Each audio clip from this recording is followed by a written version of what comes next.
तो पहला क्वेश्चन आपके वो पहला प्रश्न और टॉपिक भी आपके स्क्रीन पर दिख रहा होगा। चालक क्या है, यानी चालक किसे कहते हैं, चालक किसे कहते हैं। तो चालक आपको पता है वे पदार्थ जिनमें स्वतंत्र इलेक्ट्रॉन या स्वतंत्र आयन होते हैं उन्हें हम क्या कहते हैं, चालक। इलेक्ट्रॉन क्या होते हैं और आयन क्या होते हैं, यानी जो प्लस और माइनस, जिस विलयन में प्लस और माइनस आयंस होंगे वो आपका वैद्युत अपघट्य विलयन होगा। अब ये पूछ रहे हैं चालक क्या होते हैं, तो कोई भी मेटल हुआ यदि उसमें इलेक्ट्रॉन या आयन स्वतंत्र रूप से मूविंग कर रहे हैं, गति कर रहे हैं, तो वो क्या कहलाएंगे, चालक कहलाएंगे। क्या कहलाएंगे, चालक कहलाएंगे। जैसे आपका लोहा है Fe, ये भी चालक है। मेटल जितने हैं वो सब चालक हैं, जितनी भी मेटल्स हैं वो सब क्या हैं, चालक हैं। इसके बाद चालक कितने प्रकार के होते हैं, तो चालक आपके कितने प्रकार के होते हैं, चालक दो प्रकार के होते हैं। कौन कौन से दो प्रकार हैं चालक के, पहला आपका धात्विक चालक और दूसरा अधात्विक चालक। तो चालक दो प्रकार के होते हैं, पहला आपका हो गया धात्विक चालक और दूसरा आपका हो गया अधात्विक चालक। तो धात्विक चालक क्या होता है उसमें आप देखेंगे, धात्विक चालक एग्जाम्पल आपको दिख रहे होंगे, कॉपर, Ag, सोडियम, सोना, कैल्शियम, आयरन, क्रोमियम, निकल आदि धातु, ये सब क्या है, चालक हैं। अब यहाँ पर जो ग्रेफाइट है ये कार्बन का अपर रूप है जो कि क्या होता है, अधात्विक में आता है, फिर भी ये चालक का कार्य करता है। तो यहाँ पर ये अपवाद है, ये आपका क्या है, अपवाद, इसको हम अपवाद की श्रेणी में लेते हैं। क्लियर, क्योंकि यहाँ पर हेडिंग पड़ी है धात्विक चालक और ये क्या है, अधात्विक। अब आ जाएंगे आप, चालक की बात हो रही है, इनमें स्वतंत्र इलेक्ट्रॉन होते हैं, जो धात्विक चालक होते हैं इनमें स्वतंत्र इलेक्ट्रॉन होते हैं, अतः इन्हें इलेक्ट्रॉनिक चालक भी कहते हैं। जब स्वतंत्र इलेक्ट्रॉन होंगे तो इन्हें हम क्या कहेंगे, इलेक्ट्रॉनिक चालक भी कहेंगे। ताप बढ़ाने से इनकी चालकता में कमी आती है, क्योंकि ताप बढ़ाने से इलेक्ट्रॉन के बहने में बाधा आती है। जो धात्विक चालक होते हैं, यदि आप किसी मेटल को गर्म कर देंगे तो उसमें इलेक्ट्रॉनों का जो प्रवाह है वो धीमा हो जाएगा। कैसा हो जाएगा, धीमा हो जाएगा। इलेक्ट्रॉनों का जो प्रभाव कैसा हो जाएगा, स्लो हो जाएगा। इसीलिए कह रहा है कि ताप बढ़ाने से इनकी चालकता कम हो जाती है। आप लोगों ने देखा होगा कि जो आपके इलेक्ट्रॉनिक मिस्त्री होते हैं, जैसे पंखा हीट पे आ जाता है तो उसकी चाल कम हो जाती है। जब पंखे की चाल कम हो जाती है तो वो कंडेंसर को यूज करते हैं, कंडेंसर बदलते हैं, लेकिन फिर भी उसकी स्पीड नहीं बदलती है, तो वो कहते हैं कि पंखा हीट हो गया, जिससे उसकी चाल कम हो जाती है। तो वही कंडीशन यहाँ पर भी आ गई। धात्विक चालक क्या होते हैं, इनमें स्वतंत्र इलेक्ट्रॉन होते हैं, इसलिए इन्हें इलेक्ट्रॉनिक चालक भी कहते हैं। ताप बढ़ाने पर इनकी चालकता में कमी होती है, क्योंकि ताप बढ़ने से इलेक्ट्रॉन के बहने में बाधा होती है, यानी ताप बढ़ाने से इलेक्ट्रॉन की गति कम हो जाती है। क्लियर, इतना हो गया। एग्जाम्पल देख लो आप, कौन कौन से, कॉपर, Ag, ग्रेफाइट, ये सब क्या है, जितनी भी धातु ये सब क्या है, धात्विक चालक हैं। ग्रेफाइट इसमें अपवाद के रूप में यूज किया गया है। क्लियर हो गया है। तो ये आपके क्या हो गए थे, धात्विक चालक। अब नंबर 2 आपके आ जाए विद्युत अपघटनी चालक। नंबर 2 क्या होगा, विद्युत अपघटनी चालक। नंबर 2 आपको दिख रहा होगा विद्युत अपघटनी चालक। विद्युत अपघटनी चालक क्या होते हैं, तो देखिए इनके विलयन में स्वतंत्र आयन होते हैं। विद्युत अपघटनी जैसे आपका NaCl है, NaCl अगर डिजोल्व कर दो पानी में तो Na आयन आपका अलग हो जाएगा और Cl आयन अलग हो जाएगा। तो इनके जो आयन होते हैं विलयन में कैसे होते हैं, स्वतंत्र होते हैं, कोई एक दूसरे से बंधे नहीं होते हैं, ना प्लस माइनस से ना माइनस प्लस से। ताप बढ़ाने से इनकी चालकता बढ़ती है। ताप बढ़ाने पर इनकी चालकता बढ़ जाएगी, क्योंकि कैसे विद्युत अपघटनी चालक है, क्योंकि ताप बढ़ाने पर आयनों में गति अधिक होती है। ताप बढ़ाने पर क्या होता है, आयनों में गति अधिक होती है।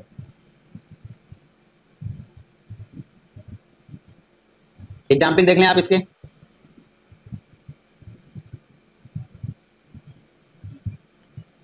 एग्जाम्पल देखें आप।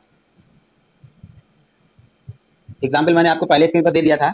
अब यहाँ पर देखें जो विद्युत अपघट्य पदार्थ होते हैं वही आपके क्या होते हैं, विद्युत अपघटनी चालक। जैसे NaCl, अब NaCl क्या होता है, NaCl को अगर आप पानी में डिजोल्व करेंगे तो Na आयन आपका अलग हो जाएगा और Cl आयन अलग हो जाएगा। Cl आयन क्या हो जाएगा, अलग हो जाएगा। तो इस तरीके से इसका विद्युत अपघटन हो जाता है, यानी एनाइजेशन हो जाता है। विद्युत अपघटन के लिए एक प्रोसेस और होती है, वो एनोड और कैथोड पर होती है। इसी तरीके से आपका दूसरा एग्जाम्पल इसमें दिया गया HCl, वो KCl, तो KCl भी यही हो जाएगा। KCl भी आपका यही हो जाएगा, KCl एरो पोटेशियम आयन और प्लस Cl आयन। क्लियर हो गया। इसी तरीके HCl भी आपका हो जाएगा, HCl एरो H आयन और प्लस Cl आयन। क्लियर हो रहा है कि नहीं हो रहा। तो ये क्रियाएं सब आपकी हो जाती हैं, तो इन्हें विद्युत अपघटनी चालक कहते हैं। अब चालकों का वर्गीकरण यहाँ बताया गया कि चालक कितने प्रकार के होते हैं, किस आधार पर चालक को आपको बांटा गया। चालक दो प्रकार के बताया गया आपको, धात्विक चालक और विद्युत अपघटनी चालक, इन्हें हम अधात्विक चालक भी कह सकते हैं। अब इधर देखिए, इसमें चालकों का जो वर्गीकरण है वो इनके गुणों के आधार पर किस प्रकार किया गया है। तो आप देखेंगे चालक को इनके आकार के अनुसार अलग अलग 3 श्रेणियों में बांटा गया या रखा गया। एक आपके ठोस चालक होते हैं, एक आपके तरल चालक होते हैं, एक आपके गैसीय चालक होते हैं। तो ठोस चालक क्या होते हैं, जैसे सोना, चांदी, तांबा, एल्यूमिनियम, लोहा, कॉपर आदि, ये सब क्या होते हैं, ठोस चालक होते हैं। तरल चालक जैसे पारा, Hg आपकी धातु है, तो ये तरल रूप में पाया जाता है, तो ये आपका हो गया तरल चालक। उसके बाद सल्फ्यूरिक एसिड, यानी आपका सल्फ्यूरिक एसिड क्या होता है, H2SO4, ये सल्फ्यूरिक एसिड हो गया। अमोनियम क्लोराइड का सूत्र क्या होता है, NH4Cl, ammonium chloride, copper sulphate, CuSO4 इत्यादि, ये सब आपके तरल चालक हैं। कैसे चालक हैं, तरल चालक हैं। इसके बाद आपका आ जाता है गैसीय चालक। गैसीय चालक क्या, जैसे neon gas, helium gas, argon gas इत्यादि, ये गैसीय चालक है। ये कैसे चालक हैं, गैसीय चालक हैं। तो चालक को इनके आकार के अनुसार 3 श्रेणियों में बांटा गया है।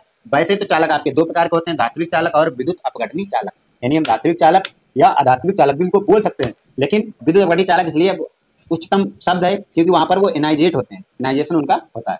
तो ये इतना टॉपिक आपको क्लियर हो गया चालकों का वर्गीकरण। आगे अच्छे चालक की विशेषताएं क्या होती हैं। जो अच्छे चालक होते हैं उनकी क्या विशेषताएं होती हैं उसको भी देखें आप। अच्छे चालकों की विशेषताएं, तो एक अच्छा चालक की कंडक्टिविटी बहुत अच्छी होनी चाहिए, यानी एक जो अच्छा चालक है उसकी चालकता बहुत अच्छी, कंडक्टिविटी मतलब होता है चालकता, इसकी जो चालकता है वो बहुत ही अच्छी होनी चाहिए, तीव्र होनी चाहिए। और रिजेक्टिविटी बहुत कम होनी चाहिए, मतलब कंडक्टिविटी और रिजेक्टिविटी मतलब चालकता, ये अचालकता को दर्शाती है। किसको दर्शाती है? अचालकता को, यानी सुचालक और कुचालक वाला वर्ड आपने सुना, वही कंडीशन है। तो एक अच्छा चालक वही होता है जिसकी कंडक्टिविटी यानी चालकता अच्छी होती है। दूसरा पॉइंट है, एक अच्छा चालक खींचने योग्य होना चाहिए और वह सीट बनाने योग्य भी होना चाहिए। एक अच्छे चालक की विशेषता ये भी होती है, अच्छे चालक की विशेषता कि उसको लंबे से लंबे तार के रूप में हम खींच सकें, लंबे से लंबे तार के रूप में उसको हम खींच सकें। जैसे आपका एल्युमिनियम है, आयरन है, इनको हम लंबे से लंबे रूप में खींच सकते हैं। तो ये अच्छे चालक की विशेषताएं होती हैं। तो ये अच्छे चालक की कुछ विशेषताएं। और तीसरा पॉइंट आपका कह रहा है कि अच्छा चालक यांत्रिक तौर पर भी काफी मजबूत होता है, यानी अच्छा चालक यांत्रिक तौर पर यदि इसको हम ज्यादा खींचेंगे बल लगा के तो टूटेगा नहीं। अच्छे चालक की विशेषता होती है, अगर वो जल्दी टूट जाता है तो अच्छा चालक नहीं है।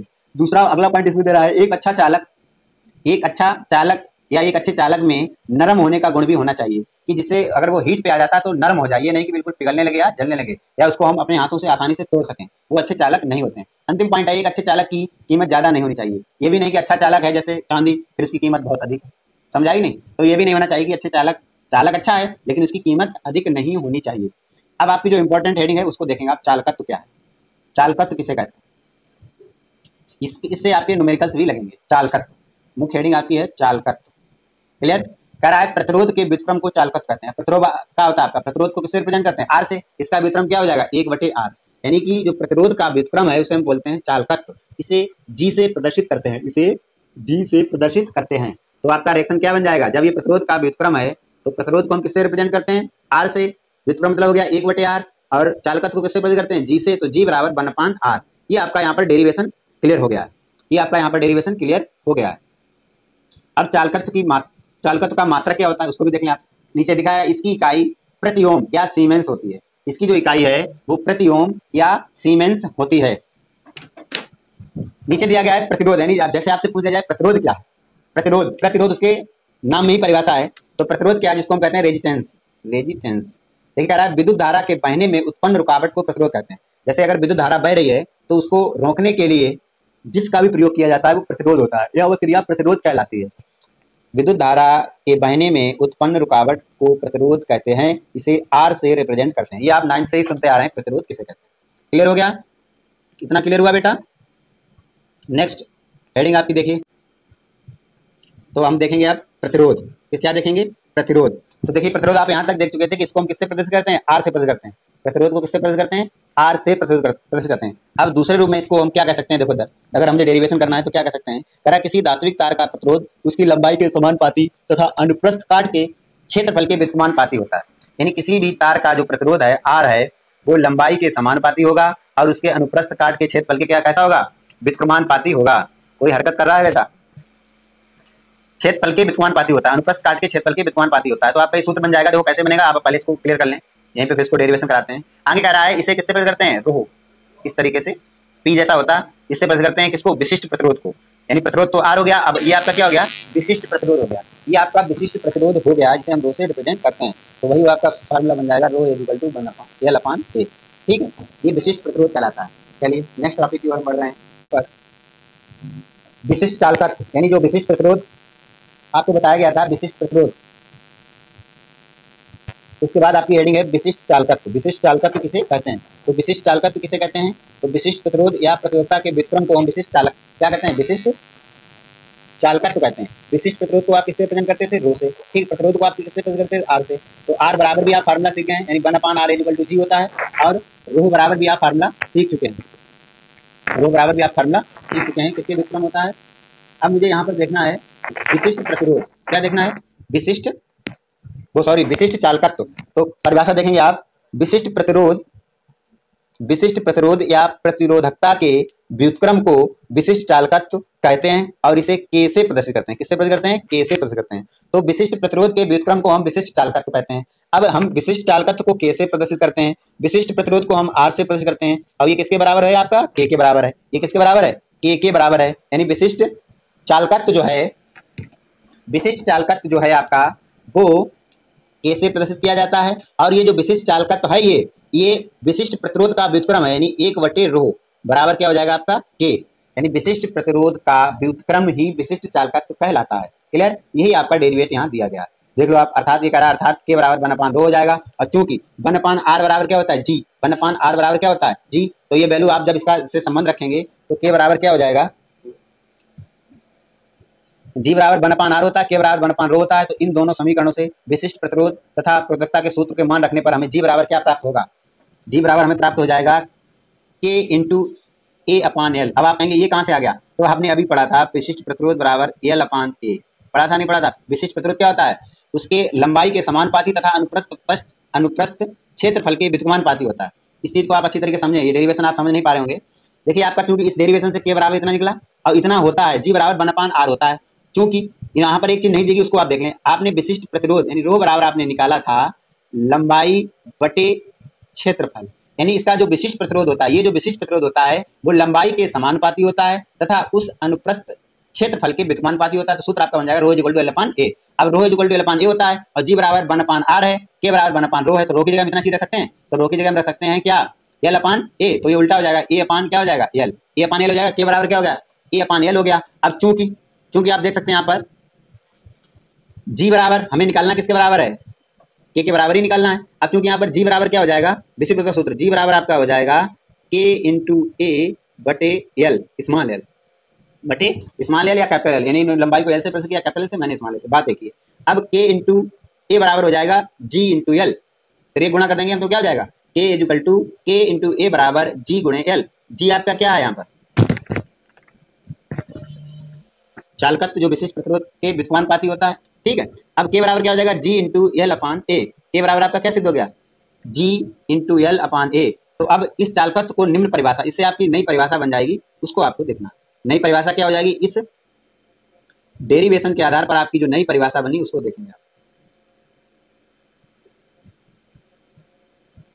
चालकत्व की नई परिभाषा क्या बन गई, देखो चालकता को निम्न प्रकार से परिभाषित किया जा सकता है। यदि L बराबर 1 सेंटीमीटर हो और A बराबर 1 सेंटीमीटर स्क्वायर, L क्या है लंबाई है और A क्या आता है, A आपका क्षेत्रफल है, तो K बराबर क्या सिद्ध हो जाएगा, तो K बराबर आपका सिद्ध हो जाएगा G, यानी कि K आपकी क्या है विशिष्ट चालकता है, क्या है आपकी विशिष्ट चालकता है। अब देखिए आपकी जो डेफिनेशन है वो क्या है, आपने क्या किया कि 1 सेंटीमीटर दूरी ले ली, कह रहा है 1 सेंटीमीटर की दूरी पर स्थित दो समांतर इलेक्ट्रोड जिनके अनुप्रस्थ काट का क्षेत्रफल 1 सेंटीमीटर स्क्वायर है, तो उनके मध्य रखे गए विलयन के चालकत्व को ही हम क्या कहेंगे, चालकता कहेंगे। क्योंकि K बराबर क्या हो जाएगा G, K बराबर क्या हो गया G, दोनों वैल्यू बराबर होगी कब, जब लंबाई 1 सेंटीमीटर हो। जब लंबाई 1 सेंटीमीटर होगी तो उसका क्षेत्रफल क्या हो जाएगा 1 × 1, 1 ही रहेगा। क्लियर, अब इसको और क्लियर कर सकते हैं, इस परिभाषा को और क्या ले सकते हैं वो देखिए आप। टाइम आउट होने वाला है, क्लास को जल्दी खत्म करेंगे हम अभी। अब इधर देखिए दूसरी प्रकार, चलिए देखिए इसको चालकत्व को देखो पहले। आपकी डिफिनेशन क्या होगी, 1 घन सेंटीमीटर के चालकत्व को ही हम चालकता कहते हैं, यानी विशिष्ट चालकता भी कहते हैं।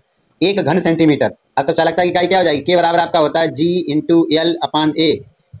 तो इसकी विशिष्ट चालकता की मात्रक या इकाई क्या होगी, तो विशिष्ट चालकता इकाई आपकी हो जाएगी ओम इनवर्स सेंटीमीटर इनवर्स, क्या हो जाएगी ओम इनवर्स और सेंटीमीटर इनवर्स। इसकी इकाई क्या हो जाएगी ओम इनवर्स और सेंटीमीटर इनवर्स, ये इकाई हो जाएगी विशिष्ट चालकता की, ये इकाई विशिष्ट चालकता की। तो विशिष्ट चालकता की इकाई आपने पढ़ ली क्या होती है, ओम इनवर्स सेंटीमीटर इनवर्स, या फिर आप ऐसे कह सकते हैं इसको ओम इनवर्स या सेंटीमीटर, नीचे लिखा है दोनों तरीके से। फिलहाल इतना याद रखो जो आपको बताया गया है, ओम इनवर्स और सेंटीमीटर इनवर्स, यानी प्रति ओम प्रति सेंटीमीटर होता है। विशिष्ट चालकता की इकाई क्या होती है एसआई का इसका मात्रक क्या हो जाएगा, एसआई में इसका मात्रक आपको ऊपर दिख रहा होगा, वही चीज़ है सेम। एसआई में प्रति ओम प्रति मीटर या सीमेंस प्रति सीमेंस इनवर्स या प्रति सीमेंस। एसआई में विशिष्ट चालकता का मात्रक हो जाएगा ओम, यानी प्रति ओम प्रति मीटर। अब ऐसे क्या होगा प्रति ओम प्रति सेंटीमीटर। क्लियर। अब अगला टॉपिक आपका इसमें है सेल स्थिरांक किसे कहते हैं, सेल स्थिरांक किसे कहते हैं। तो सेल स्थिरांक आप देखेंगे, सेल कांस्टेंट सवाल लगेंगे इनसे, ध्यान रखना। सेल स्थिरांक क्या है, किसी सेल में दो इलेक्ट्रोडों के बीच की दूरी तथा उनके अनुप्रस्थ काट के क्षेत्रफल के अनुपात को सेल स्थिरांक कहते हैं। सेम वही बात आ गई, किसी सेल में दो इलेक्ट्रोडों के बीच की दूरी को हम किससे प्रकट करेंगे, एल से, ये किसके समानुपाती है, और अनुप्रस्थ काट के क्षेत्रफल ए के व्युत्क्रमानुपाती है, इसको किससे प्रकट करते हैं, जी स्टार से रिप्रेजेंट करेंगे तो जी बराबर L/A। वही चीज आ गई जो प्रतिरोध था L/A, वो प्रतिरोध क्या था इसका, जी बराबर 1/r था, व्युत्क्रम था। तो ये सेल स्थिरांक आपको मिल गया।